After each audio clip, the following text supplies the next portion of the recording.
ಇಂದು November 26 ಸ್ವತಂತ್ರ ಭಾರತದ ಪ್ರಜಾಪ್ರಭುತ್ವ ವ್ಯವಸ್ಥೆಯಲ್ಲಿ ಮಹತ್ವದ ದಿನ.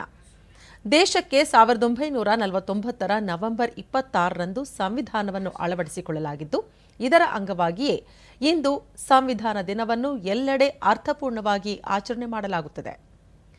ಭಾರತದಲ್ಲಿ ಸಂವಿಧಾನ ಅಂಗೀಕಾರವಾಗಿದ್ದು 1949ರ ನವೆಂಬರ್ 26ರಂದೇ. ಆದರೂ ಅನುಷ್ಠಾನಕ್ಕೆ ಬಂದಿದ್ದು 1950ರ ಜನವರಿ 26ರಂದು. ನಮ್ಮ ದೇಶದಲ್ಲಿ ಹೊಸ ಶಕೆ ಆರಂಭವಾಗಿದ್ದು ಸಂವಿಧಾನ ಜಾರಿಗೆ ಬಂದಾಗಿನಿಂದಲೇ. ಸಂವಿಧಾನದ ಮಹತ್ವದ ಬಗ್ಗೆ ಎಲ್ಲರಿಗೂ ಅರಿವು ಮೂಡಿಸುವುದು ಈ ದಿನದ ಉದ್ದೇಶ. ಸಂವಿಧಾನ ಶಿಲ್ಪಿ ಡಾ. ಬಿ.ಆರ್. ಅಂಬೇಡ್ಕರ್ ಅವರಿಗೆ ಗೌರವ ಸಲ್ಲಿಸುವುದರ ಜೊತೆಗೆ ಅವರ ಸಾಧನೆಯ ಬಗ್ಗೆ ತಿಳಿಸಿಕೊಡುವುದು ಕೂಡ ಈ ದಿನದ ವಿಶೇಷತೆ. ಭಾರತಕ್ಕೆ ಸಂವಿಧಾನವೇ ದೊಡ್ಡ ಬಲ. ನಮ್ಮ ಸಂವಿಧಾನ ನಮ್ಮೆಲ್ಲರನ್ನು ರಕ್ಷಿಸುವ ಬಹುದೊಡ್ಡ ಕಾನೂನು. ದೇಶದ ಪ್ರತಿಯೊಬ್ಬರೂ ಸಂವಿಧಾನಕ್ಕೆ, ಆಶಯಗಳಿಗೆ ಗೌರವ ಕೊಡಬೇಕಿದೆ. ನಮ್ಮ ಸಂವಿಧಾನ ದೇಶದ ಜನರನ್ನು ಸಶಕ್ತಗೊಳಿಸಿದೆ.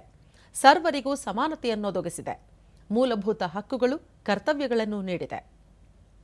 ಸಂವಿಧಾನದ ಪ್ರಕಾರ ನಾವೆಲ್ಲರೂ ಸಂವಿಧಾನ, ರಾಷ್ಟ್ರಧ್ವಜ ಮತ್ತು ರಾಷ್ಟ್ರಗೀತೆಯನ್ನು ಭಾರತೀಯರಾದವರು ಗೌರವಿಸಬೇಕಾದ್ದು ಆದ್ಯ ಕರ್ತವ್ಯವಾಗಿದೆ. ಭಾರತೀಯರೆಲ್ಲರೂ ಸಮಾನರೆಂಬ ಭ್ರಾತೃತ್ವ ಭಾವವನ್ನು ಬೆಳೆಸುವುದು ಸಂವಿಧಾನದ ಆಶಯವಾಗಿದೆ. ಸಂವಿಧಾನದ ದಿನದಂದು ಪ್ರತಿಯೊಬ್ಬರೂ ಸಂವಿಧಾನದ ಆಶಯಗಳಿಗೆ ಅನುಗುಣವಾಗಿ ದೇಶದಲ್ಲಿ ಉತ್ತಮ ಪ್ರಜೆಗಳಾಗಿ ಬದುಕುವ ಬಗ್ಗೆ ಪಣ ತೊಡೋಣ.